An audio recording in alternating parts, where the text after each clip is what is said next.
Welcome to another dirt bike vlog here. So today I was asked in the previous video if I would do a video on what is the best bike for single track and give my overall impression of the bikes, the suspension and stuff like that. So I'm not really going to do that because honestly the best bike probably for actual single track would probably be something like a trials bike. But I'll do the best bike out of the Maicos, which I'm assuming that's what they're talking about. So, first though, before I do that, give you one little update here. So, if you subscribe to Trail Rider magazine, and this next issue will be the Maico 660. It's in the back here. There's a several page article on the Maico 660. So I'll leave a link to the website. They should see it in stores, but you can also just get a subscription from the website itself. So what is the best dirt bike? So like I said, probably trials bike, because where I ride there's trials only trails, and there's trails that make it harder for you to take a dirt bike on. So I'm honestly a trials bike with a good extended range gas tank, probably pretty good for a single track. But barring that, let's look at the Maicos here. So what is the best bike for single track? So out of the big bore Maicos, well, so the 440, in my opinion, it's light and it's a decent bike, but it has a lot more, it's more revvy, and I wouldn't consider it a good bike for single track. It doesn't have the power, of course. In saying that, then I have to say that KTM 300, stuff like that, isn't good for single track either, because this is more torquey than a KTM 300. But I'll say that I don't think that the 440, at least for how I like to ride. For other people, if you like to ride faster, probably a good choice. And I would say that the 660, the 700, and the 620 probably also are not good. I will say that they do have tons of power. The thing is, they have so much power, it takes a little bit to get used to.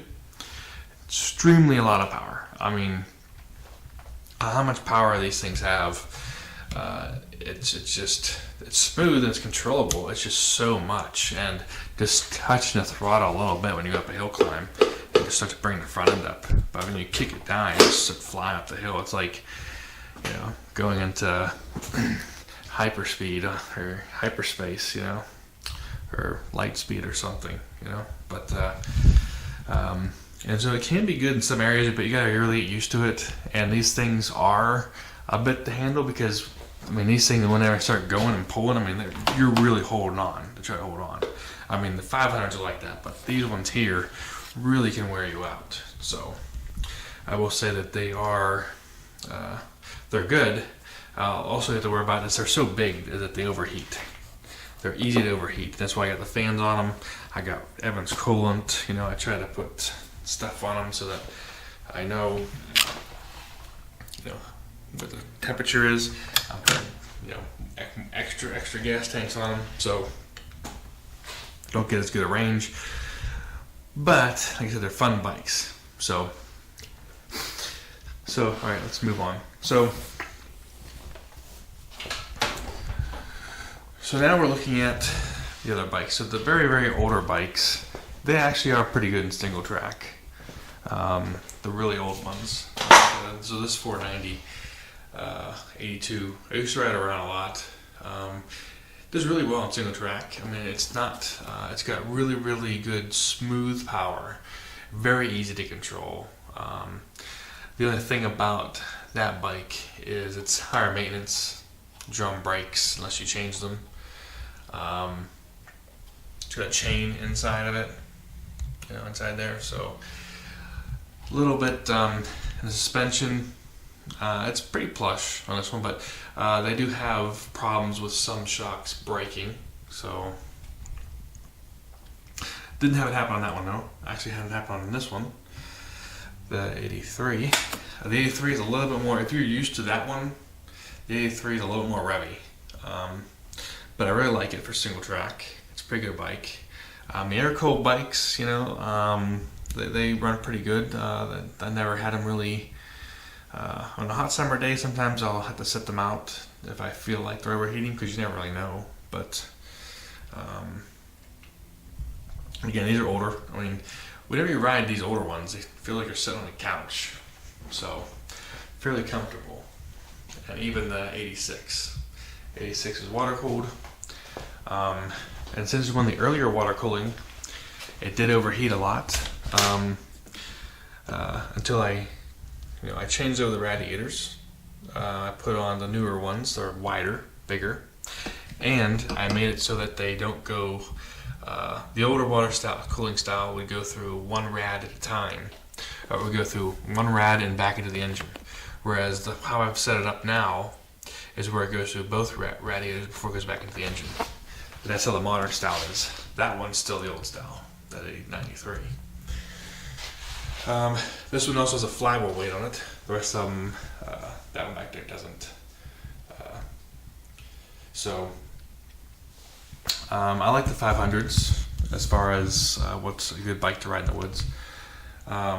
The 83 I do like. There's also an 85 over here. But I would say that I do like the 86 for single track. These newer ones are a bit more revvy. They do have a hydraulic clutch though, so they're easy to use. And they have a power valve, or those ones don't. But again, the old ones didn't need the power valve. So the indicators are slightly different. If you disable the power valve in this one, you lose bottom end, and you feel it. Whereas that one there, you don't have power valve, but you still have a lot of bottom end. So the indicators are, like I said, slightly different. So these seats here are not as comfortable. That seat there, not comfortable. So these bikes, these newer ones, I don't find the seats as comfortable. The older ones, seats are much more comfortable. So that's one thing I'll say. The next thing I will say is the 83, you can get an oversized tank. You can find them a bit easier. These newer ones, you can't get an oversized tank. Very rarely I've seen an oversized tank around for those ones on bikes. But very rarely. The 85, you can also get an oversized tank. So as far as which one I prefer in single track, I mean the 83, I mean they all work fine. Like I said, the 500s I think are good for single track. Preferably, I would say I like the 83, I like the 86, and then I would like the newer one. That's kind of the order I would say. So I mean, personally, I like the 83 best. Now, as far as suspension, I'm not really big in suspension. You know, I'll just ride whatever. So, but if you want to know which one has the best suspension, so obviously the newer styles do. They have better suspension. But one thing you have to figure out is that since 85 and up, the rear swing arm is compatible all the way to the current bikes. So you can pretty much run the same modern. You can put a modern shock on that one if you wanted to. It runs the same swing arm. You can put the whole swing arm on. It's the same. The engine mounts are the same. You can switch these. You can switch all these parts over. Even though the frames are different, so the 80, they have slightly different frames. For 86, slightly different, and then the 96 here is slightly different, and then the 99 and up are slightly different. Frame as far as the plastics mount and how the gas tank mounts. But they're still fairly close, and the swing arm fits. It's the same swing arm. So you can put any modern suspension on. Second thing is that for the front suspension, the triple trees are the same part as one of the new KTMs. So you can put brand new KTM suspension on. So don't have to worry too much about the suspension. You can put brand new KTM suspension on the 86.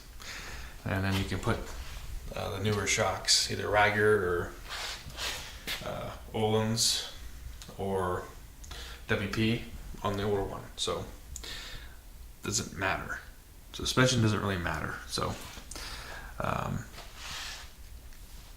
so again, the one that I personally like to ride best single track is the 83, followed by the 86, and then the 80, and then the 2004. That's the ordering that I like. But everyone else's preference might be different. Like I said, if you're looking for the best single track bike, my personal recommendation, if you want to ride pretty much any single track, gnarly stuff, real tight stuff, really tight stuff, and not worry about the weight of the bike, or falling off the side of a cliff because your bike's too heavy and slips out, picking your bike up, going over, hard to go over stuff. Trials bike. Maneuvering easily, trials bike. I mean, it's like riding a bicycle with a big motor, with a big torquey motor in the woods. So I definitely would say trials bike. But if you like these old bikes like I do, then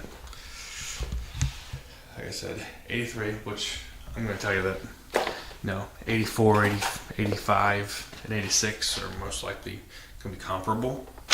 I will say that if you get a true 83, that it does have bushings in the gearbox, so it's not as good as the newer ones, like 84. But I switched gears in this one, and I put 84 gears in it. So I have the new, since the 83 had bushings in it, 84 has needle bearings. So since I switched them out, that bike there doesn't have any issues, but that's actually my favorite bike to ride. That bike. It has not too much power. Has just enough power. It's not too heavy. It's got a big gas tank, so it's got a good range, decent range. It's just a very good all-around bike. It's easy to start.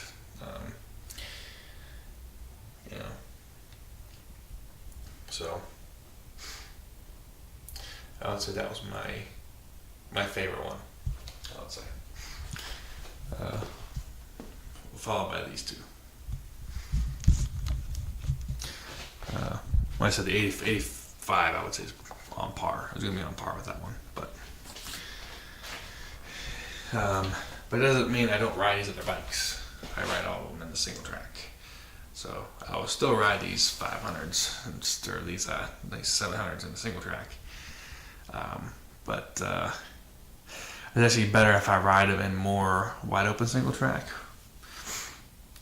And some of the really, really slow stuff. And they're also better on trying to go onto the hill climbs and stuff. But again, these other 500s work really well on hill climbs as well because they have really good smooth power. So anyhow, that's my overview there. Of course, you can always build a Zale 700 and then take it on the single track.